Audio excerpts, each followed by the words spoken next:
कंबल डलवाएंगे। स्थितियां दिन पर दिन बद से बदतर होती गई। मैं देहरादून स्थानांतरित होकर आया। मैंने 1996 में लखनऊ में राष्ट्रीय सहारा ज्वाइन किया था।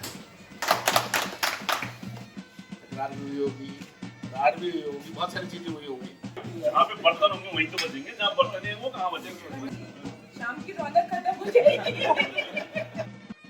मिशन अलख जगाना, क्रांति करना, फिर घुसपैठ होती है ग्लैमर की और हावी हो जाता है कमर्शलाइजेशन।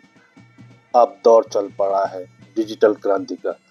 जी नमस्कार, बात हो रही है जर्नलिज्म यानी पत्रकारिता की, और पत्रकारिता की इन अलग अलग फेजों से गुजरे हैं वरिष्ठ पत्रकार विजय प्रकाश मिश्रा और अर्जुन बिष्ट, जो कि आज सेवा से निवृत्त हो रहे हैं।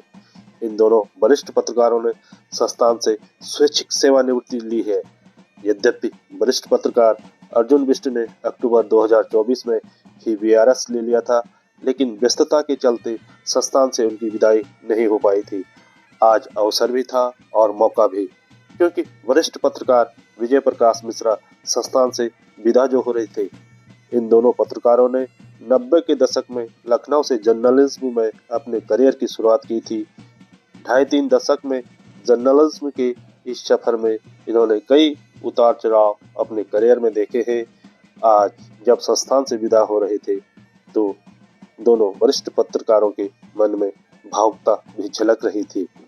संस्थान के वरिष्ठ और कनिष्ठ साथियों ने पुष्पगुच्छ भेंटकर और फूल मालाएं पहनाकर वरिष्ठ पत्रकार विजय प्रकाश मिश्रा और अर्जुन बिष्ट को विदाई दी। इस दौरान इन दोनों वरिष्ठ पत्रकारों ने अपने अनुभव भी साझा किए, तो संस्थान में गुजरे दिनों को याद कर भावुक भी हुए और इस बीच हंसी ठिठोली का दौर भी चला। वैसे जर्नलिज्म में बहुत कम देखने को मिलता है कि व्यक्ति लंबे समय तक किसी एक संस्थान में सेवा करे, पर इन दोनों वरिष्ठ पत्रकारों ने इस मिथक को तोड़ा है और लंबे समय तक एक संस्थान में कार्य किया और आज उसी संस्थान से सेवानिवृत्त हुए हैं।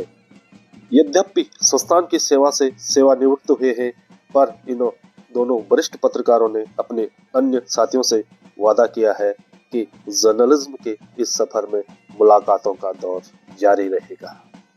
और पत्रकारिता की शुरुआत मेरी हुई थी जब मैं लखनऊ विश्वविद्यालय से MIH मॉडर्न इंडियन हिस्ट्री में MA कर रहा था। शुरुआती एक्सपीरियंस तो बहुत अच्छा था, मतलब लगता था हम लोग काम कर रहे हैं, और काम का जो नेचर था वो भी अच्छा था। संपादन का जो स्टाइल था वो बहुत अच्छा था। रिराइट करना, खबरों को ढंग से पढ़ना, खबरों को एक पैटर्न था। हमको अपनी मतलब पूरा अधिकार था कि हम चाहें, अगर हमको संपादन का में कुछ भी अगर हमको अनुचित लगता है तो हम उसको हटा सकते थे।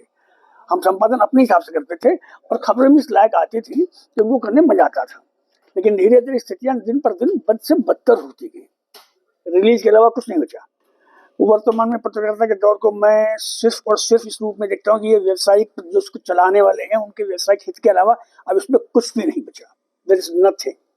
जैसे कि जब हमने पहली बार अचानक मुझको बोला गया था कि जो है मिश्रा जी आपको कल से जो है क्राइम रिपोर्टिंग करनी है, क्योंकि क्राइम रिपोर्टर ने रिजाइन कर दिया था अचानक, तो मैंने पहले ही दिन जो है रात में बैठ के अपने ही परिवार में घटना घटी थी उसको लेके बायलाइन स्टोरी कर दी। उसके बाद मुझे मजा आया, फिर मैंने कई स्टोरी ऐसी की। उसके पीछे कारण सिर्फ एक ही है, जब मैं सलाह भी देना चाहूंगा बच्चों को कि जो लोग भी क्राइम रिपोर्टिंग से जुड़े हैं वो मौके पे जरूर जाएं। जो खबर आपको दिखती है, जो खबर पुलिस वाले देते हैं, वो हकीकत में वो खबर उससे इतर होती है, और आप हमेशा जो है फिर अव्वल स्थान पर लिखेंगे, आपकी अलग पहचान बनेगी। और बैठ के सिर्फ पुलिस की रिलीज लिखने से कुछ नहीं होना। पत्रकारिता में बहुत ही तनावपूर्ण काम पत्रकारिता का है, और मैं समझता हूँ सारे मीडिया के साथी भी इस चीज़ को महसूस करते हैं। लेकिन साथ साथ मैं कई बार देखता हूँ कि मीडिया के साथियों को लगता है कि किसी सरकार की, किसी सिस्टम की खिलाफत करना ही पत्रकारों का काम है, जबकि मेरा दृष्टिकोण इस पूरे मामले में एकदम अलग रहा है। मेरा मानना है कि पत्रकार एक तरह से सिस्टम और जनता के बीच का एक माध्यम है, एक सेतु का काम करता है। इसलिए सरकार की जहां बुराइयों को प्रमुखता से सामने लाते हैं, वहीं सरकारों के स्तर पर उठाए जाने वाले अच्छे कदमों का भी हमें ठीक से प्रचार प्रसार करना चाहिए ताकि जनता उसका लाभ ले। तो पत्रकारिता के दृष्टिकोण को हमें बदलना पड़ेगा और सिर्फ नकारात्मक सोच से एक मध्य मार्ग निकाल के हमें काम करना पड़ेगा। पत्रकारिता के सामने निरंतर चुनौतियां बढ़ रही हैं और विशेषकर पिछले कुछ वर्षों में मैंने देखा है कि जब से न्यूज़ पोर्टल शुरू हुए हैं, विशेषकर समाचार पत्रों के अस्तित्व को लेकर के बड़ी चिंता भी मेरे मन में बढ़ती है, क्योंकि समाचार पत्र आपको अगले दिन सुबह जाके मिलेगा और न्यूज़ पोर्टल उस खबर को उसी दिन दोपहर के बाद शाम को रात को दिखा देते हैं।